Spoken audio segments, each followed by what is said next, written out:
Mid point निकाल चुके हैं और आपको पता है कि हाइट में इतने का गैप है, तो बस वो हाइट वाला गैप जो है वो उसमें ऐड करते जाएंगे तो आपके पास इसका आंसर आता है। इसके बाद नेक्स्ट है जी क्यूमुलेटिव फ्रीक्वेंसी का कॉन्सेप्ट।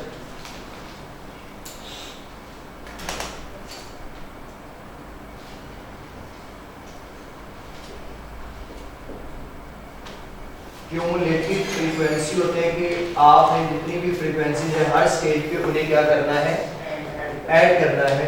तो क्यूमुलेटिव फ्रीक्वेंसी, अब इसमें अगर मैं ये कहूं कि यार 19 तक की फ्रीक्वेंसी बता दें कितनी, क्लास 19 जहां पर इंटरवल एंड हो रहा है तो वहां तक की फ्रीक्वेंसी बता दें कितनी, तो आपको हर एक स्टेज पे अलग अलग जाके उन्हें क्या करना पड़ा है, ऐड करना पड़ा। ऐड करने के बाद आपने उसकी फ्रीक्वेंसी बताई, तो क्यों ना हम डाटा को रिप्रेजेंट ही ऐसा करें कि हमें फौरन से पता चल जाए कि 19 तक जितने भी नंबर ऑफ स्टूडेंट्स हैं, आप फौरन 19 वाले कॉलम में जाएं और उसके सामने जाके जो फ्रीक्वेंसी क्यूमुलेटिव निकली होगी आप वो एक बता दें कि इतनी टोटल बनी है।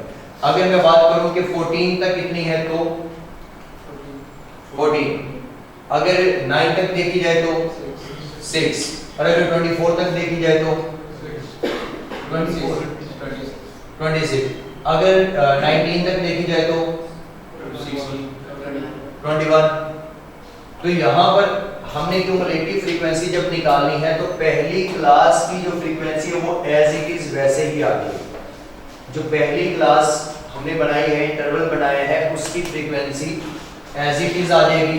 अब अगर आपने 9 तक बताई थी 6, तो वो कैसे बताई थी, 2 + 4। तो जब मुझे 5 से 9 की क्यूमुलेटिव फ्रीक्वेंसी निकालनी है तो मैं 2 में ये वाला 4 ऐड करके तो इसके सामने कितनी लिख दूंगा, 6। अब 6 + 8 करूंगा तो कितने बन जाएंगे, 14। इसके बाद 14 + 7 करेंगे तो 21, 21 + 5 26।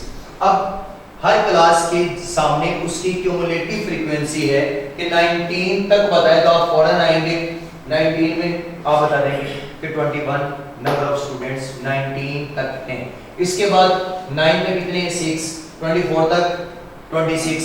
तो मींस ये क्यूमुलेटिव फ्रीक्वेंसी है कि जो आपको बताएगी कि हर इंटरवल पे आपके पास नंबर ऑफ स्टूडेंट या नंबर ऑफ वैल्यूज जो डाटा के अंदर मौजूद हैं वो इतनी है, और जो क्यूमुलेटिव फ्रीक्वेंसी में लास्ट इंटरवल का सम आएगा वो आपके पास क्या, किसके सम के बराबर होगा, आपकी फ्रीक्वेंसी के बराबर होगा। मींस के जो आपके पास क्यूमुलेटिव फ्रीक्वेंसी लास्ट इंटरवल की निकलेगी वो सम ऑफ फ्रीक्वेंसी के बराबर होगी।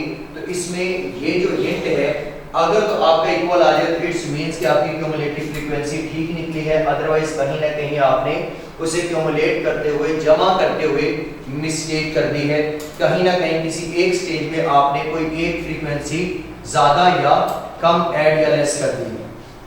अब ये वाली जो हमने क्यूमुलेटिव फ्रीक्वेंसी निकाली है इसको कहते हैं मोर देन क्यूमुलेटिव फ्रीक्वेंसी। इसको हम कहते हैं मोर देन क्यूमुलेटिव फ्रीक्वेंसी, क्योंकि हम यहाँ से जो चले हैं वो 2, उसके बाद 4 ऐड किया, फिर 8 ऐड किया, फिर हमने 7 ऐड किया, फिर 5 ऐड किया। तो ये जो हम टॉप टू बॉटम की तरफ आए हैं तो ये क्या है, मोर देन क्यूमुलेटिव फ्रीक्वेंसी। एक होती है less than cumulative frequency, sorry ये by default less than cumulative frequency, less than cumulative frequency. और हमारे सिलेबस में less than cumulative frequency normally use होती है, वैसे मोर देन क्यूमुलेटिव फ्रीक्वेंसी भी है। मोर देन क्यूमुलेटिव फ्रीक्वेंसी अगर हम निकालेंगे तो उसके लिए क्यूमुलेटिव फ्रीक्वेंसी इसे CF से रिप्रेजेंट करेंगे। तो सबसे पहले हम बॉटम से स्टार्ट करेंगे और टॉप की तरफ जाना शुरू करेंगे। पहली फ्रीक्वेंसी 5, उसके बाद ऐड करेंगे 7, तो कितना बन गया 12, 12 + 8 20, 20 + 4 24 एंड 26। मींस के जो मोर देन क्यूमुलेटिव फ्रीक्वेंसी होगा उसकी जो सबसे पहली क्लास का क्यूमुलेटिव फ्रीक्वेंसी निकला होगा वो सम ऑफ फ्रीक्वेंसी के बराबर होगा। तो जो मोर देन क्यूमुलेटिव फ्रीक्वेंसी है वो हमारे सिलेबस में जस्ट पढ़ने की हद तक या कॉलम बनाने की हद तक है, अदरवाइज इससे कोई क्वेश्चन नहीं आता। जबकि नॉर्मली जो हम यूज करते हैं या कहने के बाय डिफॉल्ट जो हमने यूज करना होता है वो लेस देन क्यूमुलेटिव फ्रीक्वेंसी होती है। अब इसमें एक लास्ट कॉन्सेप्ट रह गया, वो है रिलेटिव फ्रीक्वेंसी का। अब रिलेटिव फ्रीक्वेंसी से मुराद ये है कि आपको ये देखना होगा कि अगर 10 to 14 की जो क्लास इंटरवल है इसकी रिलेटिव फ्रीक्वेंसी क्या बनेगी। तो इसकी अपनी फ्रीक्वेंसी कितनी है जी? 8 आउट ऑफ 26। तो ये 8 आउट ऑफ 26 से इसकी क्या कहलाएगी? रिलेटिव फ्रीक्वेंसी कहलाएगी। कि मींस के सारी क्लासेस के अगर देखा जाए तो टोटल 26 है, जबकि उसमें सिर्फ इस क्लास का कितना है जी? 8 आउट ऑफ 26। जैसे हम परसेंटेज लेते हैं कि अगर हम ये देखें कि उर्दू के कितने नंबर हैं, तो आप उर्दू के मार्क्स डिवाइडेड बाय, मींस के अगर पूरी परसेंटेज में आप सिर्फ ये देखना चाहें कि उर्दू के कितने बनते हैं जो मैंने ऑब्टेन किए हैं, तो आप सारे जो ऑब्टेन किए वो वाले मार्क्स उसमें से जितने उर्दू के हैं वो वाले निकालेंगे, तो आपके पास क्या निकल आएगा? रिलेटिव मार्क्स निकल आएंगे उर्दू। तो रिलेटिव फ्रीक्वेंसी अगर उसका फॉर्मूला देखा जाए तो रिलेटिव फ्रीक्वेंसी का फॉर्मूला होगा कि रिलेटिव क्लास की frequency divided by sum of frequency, और ये हमेशा इसका रिलेटिव फ्रीक्वेंसी का आंसर इज इक्वल टू 1 या 100% होगा। क्योंकि यहाँ पर अगर हम देखेंगे तो 2 + 8 4 + 8 + 7 + 5 करके टोटल हमारे पास निकला है 26।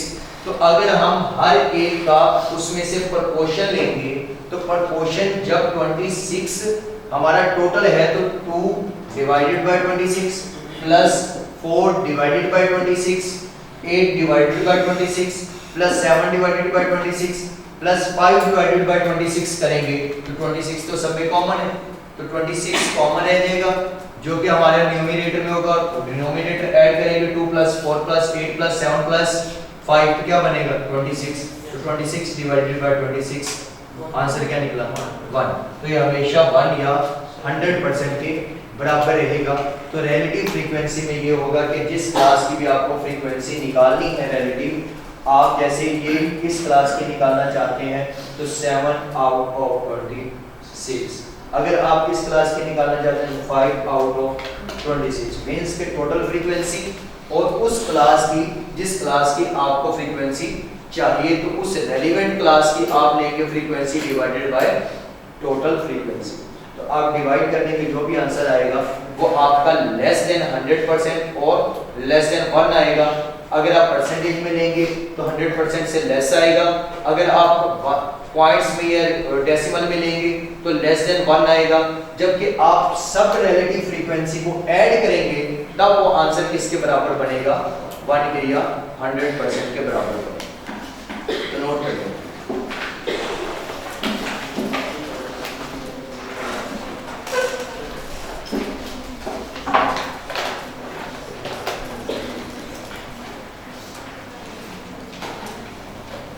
जी